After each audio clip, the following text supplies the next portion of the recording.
Canadian soccer is not slowing down. The goals are flying. The excitement around the NSL keeps rising. Plus, Alphonso Davies provides an injury update. I'm back next week. No, I lied, but... Another exciting weekend in Canadian soccer, the Northern Super League. You know we're going to dive into that. Plus, we have some injury updates when it comes to two players on the Canadian men's national team. I'm Mandy Petrillo, and to help me break it all down, CBC contributor Shireen Ahmed. Thanks for taking the time. This is great. We get to talk footy. Love it. I love speaking about footy with you on Chit Chat.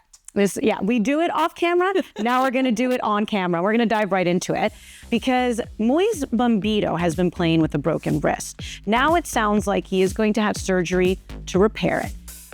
He's not saying he's 100% out of the Gold Cup, but he does want to take some time to rest and recover. Are you concerned, maybe both for the player, but for the team in particular heading into the Gold Cup?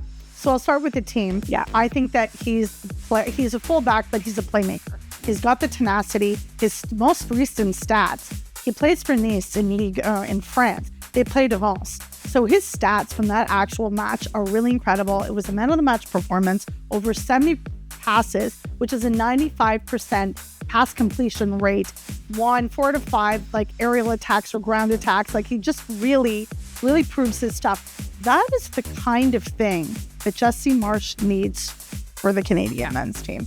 That's the kind of energy that we want going into the Gold Cup, that he wants going into the Gold Cup, that team needs. And yes, it's just a wrist injury, and no, it hasn't been confirmed that he's out of the Gold Cup, but you would want your player to come back as fully recovered to be able to contribute the most that they can and consistently. So, because, when you're injured, there's a bit of a tentativeness sometimes consciously a player can have, which is natural. So we'll see what happens, but I think it's a loss for Team Canada for sure. Yeah, I think the player will be just fine, to your point. And then, not that I ever want to downgrade any kind of injury, but we're not talking about a lower body injury for a soccer player, right? Wrist, get that repaired. Hopefully he'll be okay. But I like to call him the human eraser because anytime the opposition comes down, he has the ability, his speed, to come and he just erases their chance at goal. That's what I call it, the human eraser. Interceptions, fantastic on the ball, simultaneously attacking and defending. It's pretty phenomenal to watch. Yeah, Moise Bombito, fantastic. We already knew we weren't going to see Alphonso Davies. Now, this, unfortunately, is a lower body injury.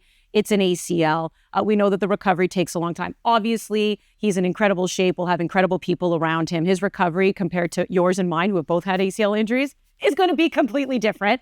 But you can follow along with his recovery because he put out a vlog where he just goes right from the surgery to now and how he's feeling.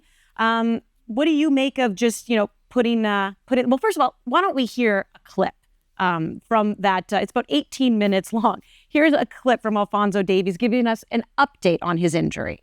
So, guys, and I'm about to do some exercises. Physically, I'm doing well, no pain, no issues. Mentally, it's on my brain. It's killing me.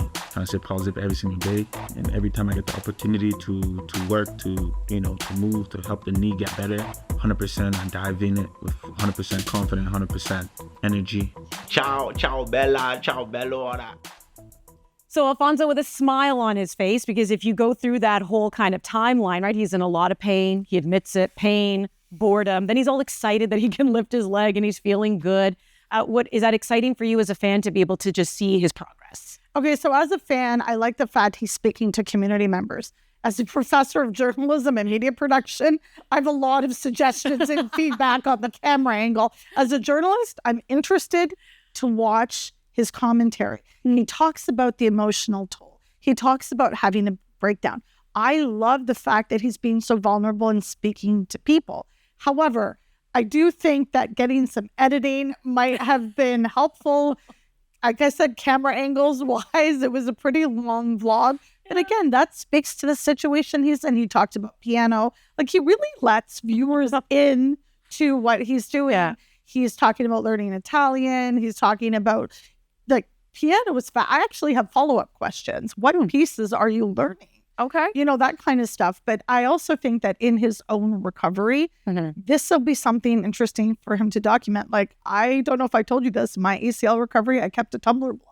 Oh, did you? So just to chronicle what you're doing. I mean, it also speaks to his time and his age to do a vlog, and this is what I'm doing. I mean, him raising his ankle, like, you remember what it's like to be able to run again the first time.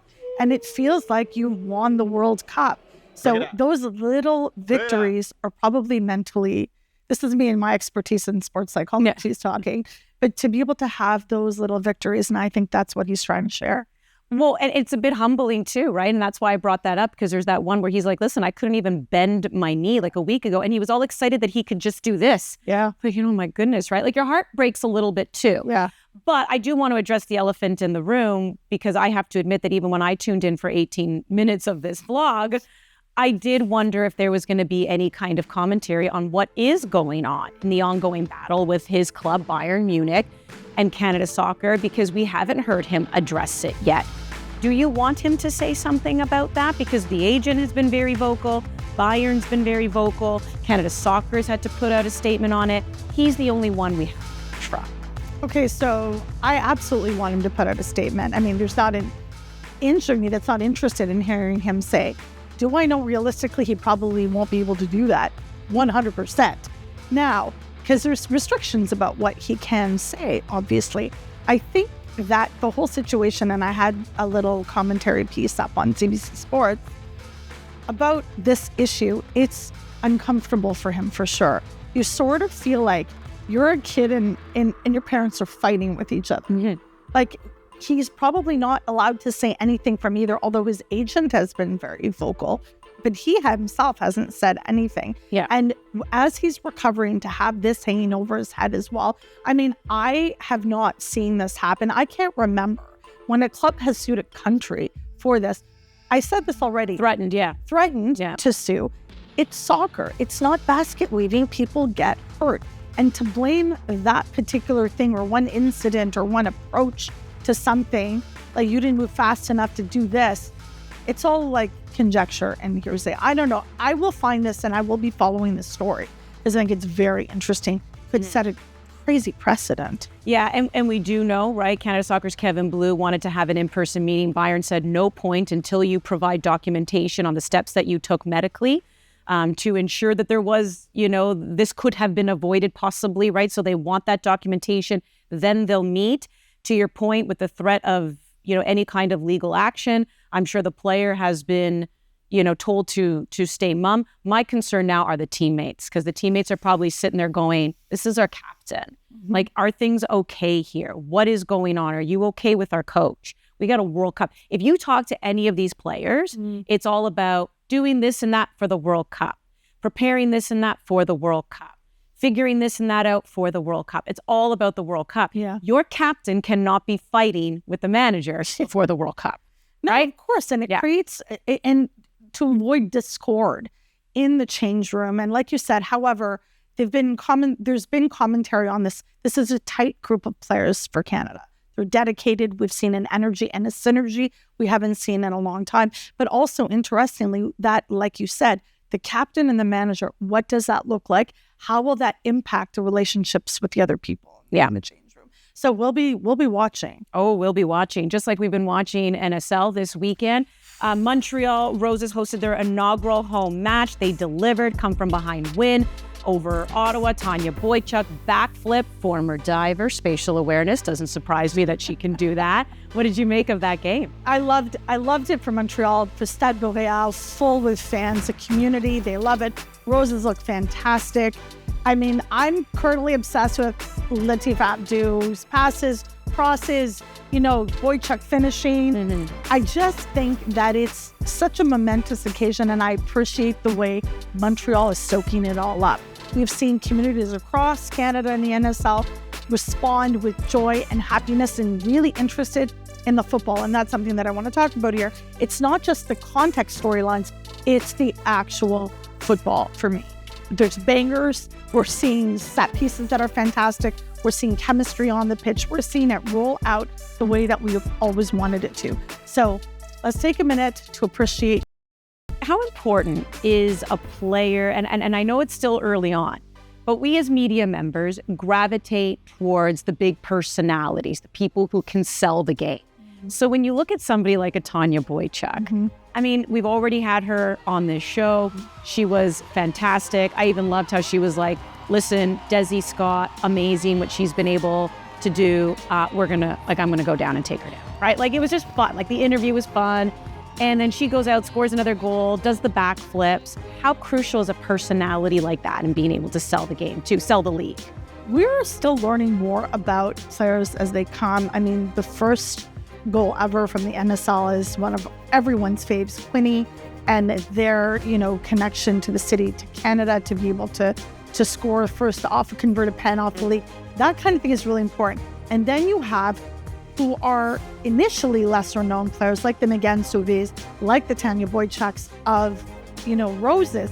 You've got your Desi Scott, you've got your Erin McLeod, you've got your senior players that people know. But to have new characters that are fascinating and interesting and people want to watch them, that are colorful characters that not only have the expertise on the pitch, but have a personality that you want to follow on social media, you want to feel like you get to know, that are open. And we've seen this, and I've seen this in my experience covering women's sports generally. There's a generosity of these players. There's a generosity because there's always a bit of, I have to prove or sell myself. And in this case, they don't necessarily, but there's generosity and there's sharing of who they are as people and the stories behind the scenes too. They're fantastic. Shireen, it's always great talking soccer with you, NSL in particular. I'm pretty sure we'll have you on the show at another later date to talk more footy. We're going to keep talking Northern Super League as we're going to welcome in a special guest now. Captain of AFC Toronto, they pulled off their first victory of the season against Calgary. Thank you. Thanks for having me. Well, congrats on the first win of the season. And, a word we've been hearing, echoing throughout the team, has been resilience. How would you describe that feeling of resilience within the team, both on and off the pitch? Yeah, I think it's really good. And I think we also have a lot of belief in ourselves and the fact that we actually probably haven't even played to our full potential yet. So I think just knowing that in the back of our minds, it's easy to be resilient. And, we know that if we continue to do the right things, that, it'll come and it'll translate on the pitch. So I think that is a big part of our resilience. The last time you and I spoke, we were a few weeks out from the season starting, and there was a lot of what ifs, like, what if this happens? How are you going to feel here? Maybe this, maybe that. Well, now, right? Season started, you're well underway. What's surprising you right now about the NSL and just kind of getting it going and seeing this, what was just a dream, come to life? I think one of the great surprises has just been the support from our fans, from fans all across the league.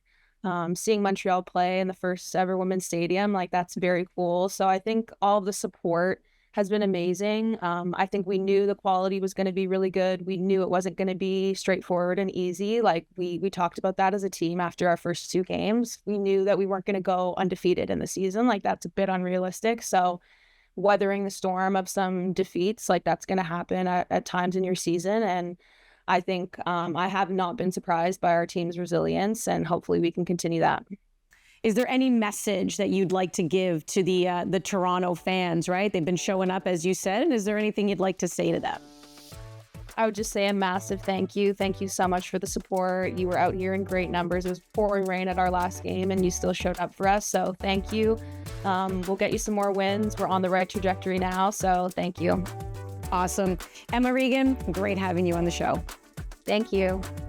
And we'll have more NSL action for you this week, starting later today with Vancouver Rise hosting Halifax Tides at 10 p.m. Eastern. On the weekend, the Tides play once again on Saturday, this time against the Montreal Roses at 1 p.m. ET. You can catch that one on CBC Gem. Then on Sunday, Vancouver clashes with AFC Toronto, 2 p.m. Eastern, followed by Calgary's first home game hosting Ottawa Rapid. That'll be at 7 p.m. Before we go, we got to give a massive congratulations to Canadian soccer legends Christine St. Clair and Diana Matheson, who headlined the 2025 class of the Canada Soccer Hall of Fame.